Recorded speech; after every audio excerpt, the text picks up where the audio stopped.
Salam sejahtera bagi kita sekalian, khususnya bagi sahabat-sahabat GPIB dan para perempuan yang baik hati dan diberkati oleh Tuhan. Puji Tuhan, kita dapat bertemu kembali dalam program Lamb and Light. Sebelumnya, kita bersama-sama akan berdoa. Mari kita berdoa. Ya Bapa yang Maha Kasih, karuniakanlah kepada kami kuasa Roh Kudus-Mu yang dapat memimpin kami untuk mendalami, menghayati, dan melakukan firman Tuhan dalam hidup beriman kami. Di dalam nama Tuhan kami Yesus Kristus, kami sudah berdoa dan mengucap syukur kepada Allah Bapa di surga. Amin.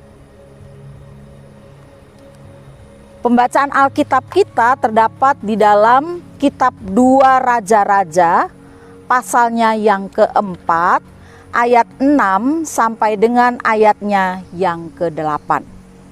Firman Tuhan, ketika bejana-bejana itu sudah penuh, perempuan itu berkata kepada anaknya, "Bawalah kepadaku sebuah bejana lagi." Tetapi jawabnya kepada ibunya, tidak ada lagi bejana. Lalu minyak itu pun berhenti mengalir. Kemudian perempuan itu pergi memberitahukannya kepada abdi Allah. Abdi Allah ini berkata, "Pergilah, jualah minyak itu, bayarlah hutangmu, engkau serta anak-anakmu dapat hidup dari kelebihannya." Pada suatu hari, Elisa berjalan lewat Sunem. Di sana tinggal seorang perempuan kaya yang mendesak dia untuk makan. Jadi, setiap kali lewat, ia singgah ke sana untuk makan. Demikianlah firman Tuhan. Ibu-ibu yang dikasihi Allah dalam Yesus Kristus, kita kaum perempuan dimanapun kita berada, kita tentu dapat belajar dari kisah perempuan yang ada di dalam Alkitab yang sudah kita baca tadi. Memang beberapa saat yang lalu di program ini ada banyak tokoh perempuan yang telah dibahas, dan tentunya tokoh-tokoh perempuan itu menginspirasi kita, membuat kita kaum perempuan atau para ibu dimanapun kita berada jadi lebih kuat lagi iman kita ketika kita menghadapi berbagai macam tantangan, rintangan, masalah, dan pergumulan. Kita pada kali ini akan melihat ataupun juga akan belajar dari keteladanan seorang perempuan.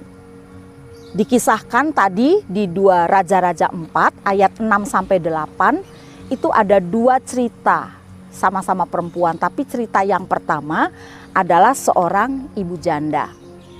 Ibu janda ini dia punya suami, suaminya adalah seorang nabi juga, hidupnya takut akan Tuhan, dan suaminya ini juga adalah hambanya dari Elisa.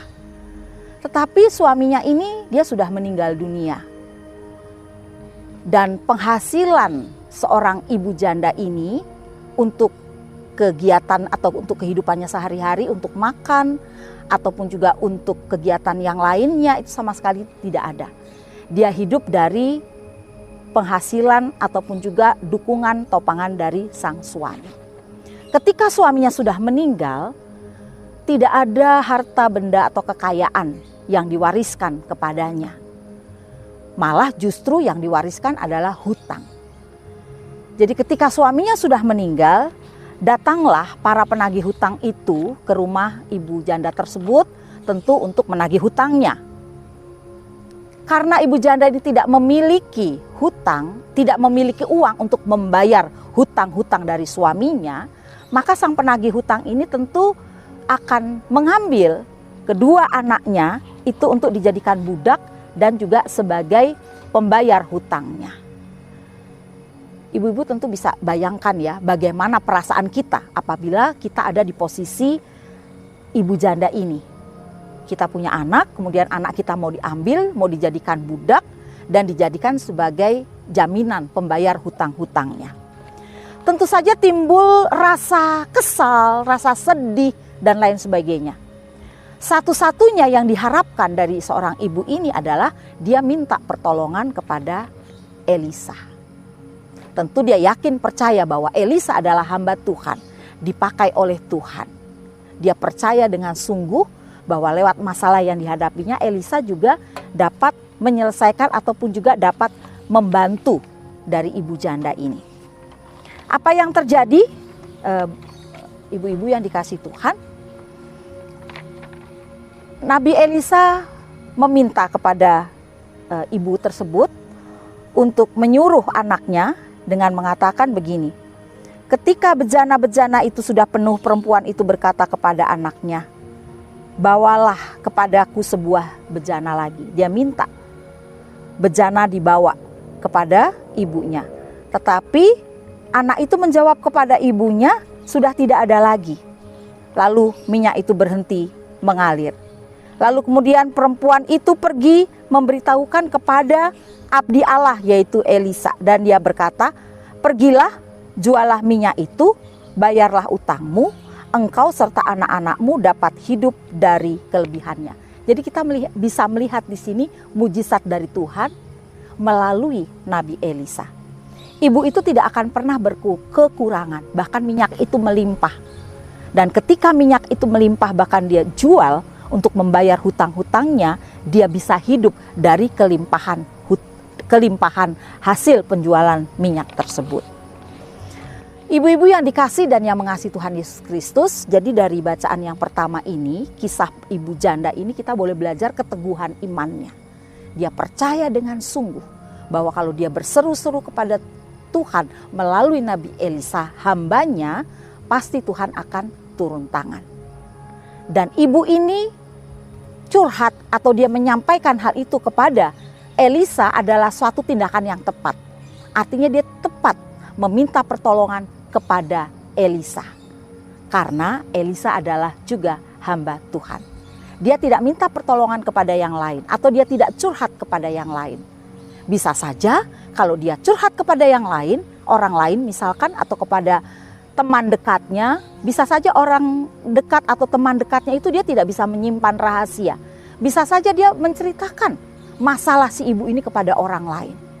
Tapi tidak dengan ibu janda ini. Dia curhat, dia menceritakan masalahnya kepada orang yang tepat.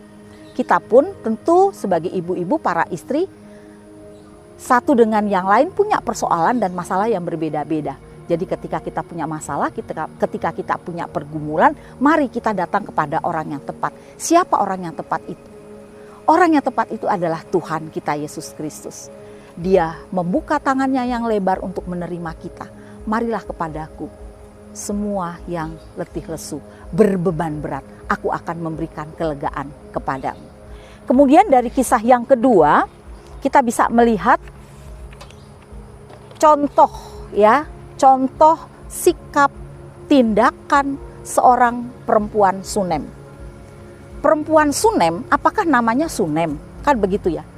Nama tidak disebutkan dalam Alkitab. Sunem itu adalah sebuah kota, ya. Kota yang selalu disinggahi oleh Nabi Elisa ketika dia lewat. Karena Nabi Elisa rumahnya di daerah Gunung Karmel dan itu jaraknya kira-kira 40 km ke daerah Sunem ini. Sunem adalah daerah yang diberikan kepada suku Isakar di Silo, dekat Gunung Gilboa. Sunem itu adalah tempat yang memang Elisa sangat senang tinggal lewat di situ. Dan ketika dia lewat di situ, dikisahkan perempuan itu yang disebut perempuan Sunem memiliki hati yang tulus, ramah, penuh belas kasihan. Hal itu ditunjukkan dengan cara bagaimana dia mengundang Nabi Elisa itu untuk datang atau singgah di rumahnya untuk makan. Bahkan dikatakan di sana setiap kali dia lewat di situ. Jadi kita bisa lihat bagaimana ketulusan hatinya ya untuk menolong, untuk menjamu orang lain, untuk menjamu hambanya. Nabi Elisa nggak minta loh, nggak minta untuk dikasih makan. Bahkan Nabi Elisa juga tidak minta untuk dibikinkan sebuah kamar. Kalau dia misalnya lelah dalam perjalanannya, dia bisa istirahat untuk kemudian dia bisa melepas lelah sejenak di kamar. Dia tidak minta dibikinkan kamar. Tapi perempuan Sunem ini punya hati yang luar biasa. Dia diskusi, dia tanya dulu sama suaminya. Dia ingin buatkan kamar untuk seorang hambanya, hamba Tuhan Elisa. Suaminya tentu setuju karena maksud itu adalah baik dan mulia. Maka diberikanlah atau disiapkanlah sebuah kamar di atas ya, dengan fasilitas yang oke. Di sana ada tempat tidur, ada meja, ada kursi, ada kandil dan sebagainya. Dan kalau kita lihat sangat luar biasa sekali ya, ibu-ibu yang dikasihi Tuhan Yesus Kristus. Bagaimana kemudian relasi yang indah ini, relasi yang bagus ini tetap terus terbangun antara hambanya Nabi Elisa maupun juga dengan keluarga ibu tersebut. Ibu-ibu yang dikasihi Allah di dalam Tuhan kita Yesus Kristus, jadi dari pembacaan kita ini, kisah perempuan Sunem ini, kita boleh belajar keteguhan hati seorang ibu, ketaatan dan kesetiaannya kepada Tuhan, dan juga hati yang suka memberi, murah hati. Oleh karena itu dia diberkati oleh Tuhan dan akhirnya dia punya anak. Meskipun seiring dengan perjalanan waktu, anaknya itu didapatinya sakit kepala lalu kemudian meninggal dunia. Tapi kemudian Tuhan melalui Elisa dapat membangkitkan anak tersebut. Lalu kemudian anak tersebut dapat bangkit atau bahkan juga dapat hidup kembali. Jadi pembelajarannya bagi kita semua, para ibu, para istri dimanapun berada, yang pertama adalah mari kita selalu berseru hanya kepada Tuhan. Kedua, percaya itu senantiasa mendatangkan berkat dan sukacita bagi kita. Dan yang ketiga, milikilah sifat yang tulus hati dan yang murah hati. Dan yang keempat, marilah kita selalu punya hati yang suka menolong serta sabar dalam penderitaan.